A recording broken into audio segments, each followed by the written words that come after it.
spate of insecurity in the country has become worrisome and life-threatening. The country moved from dealing with bomb attacks to kidnappings and a host of other insecurity.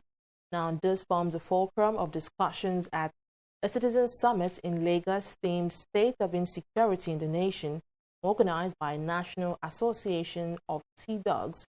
The summit attracted security experts from different parts of the country who also commended the efforts of the military in combating insecurity, particularly in the northeastern part of the country.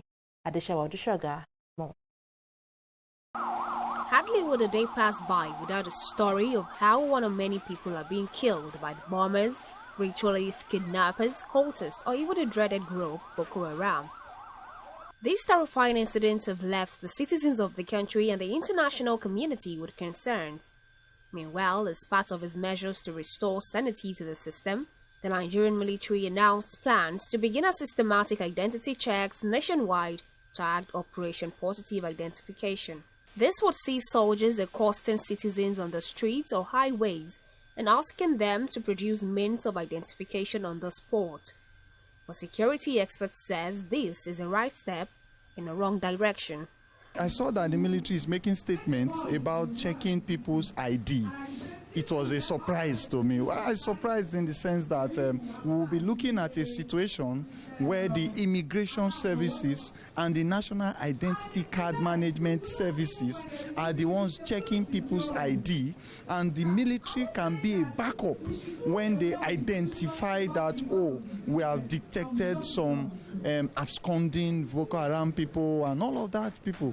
Then especially also where there is armed attack upon those that want to perpetrate it in areas that are beyond civil space. But despite the backlashes received over the Operation Positive Identification, the military also received commendations for the improvement in the nation's security. The efforts of the military actually should be commendable, because if you look at the constraint of managing our political irresponsibility, if you look at the constraint of managing our national citizens' irresponsibility, if you look at the constraint of managing the bad elements within the military, if you look at the constraint of not being able to own and capably utilize international standard equipment. So all of those have been encumbrances that the military is facing right now. Well, I can't say we are where we should be, but I can confidently say that we have made progress over the years. Because if you look at the last 10 to 15 years, there have been situations where the insurgency had gotten to a point where so many local governments were taken over by Boko Haram. But today, all those local governments have been reclaimed by the armed forces. To the extent that today we are not hearing of those almost day-to-day bombings and week-to-week horrific news coming from the Northeast, I would say to that extent, there must have been some progress.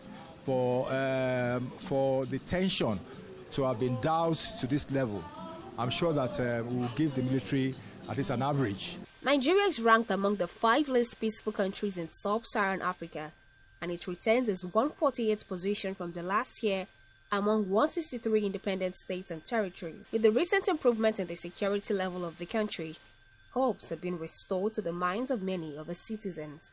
Adeshawa, TV 360, Lagos.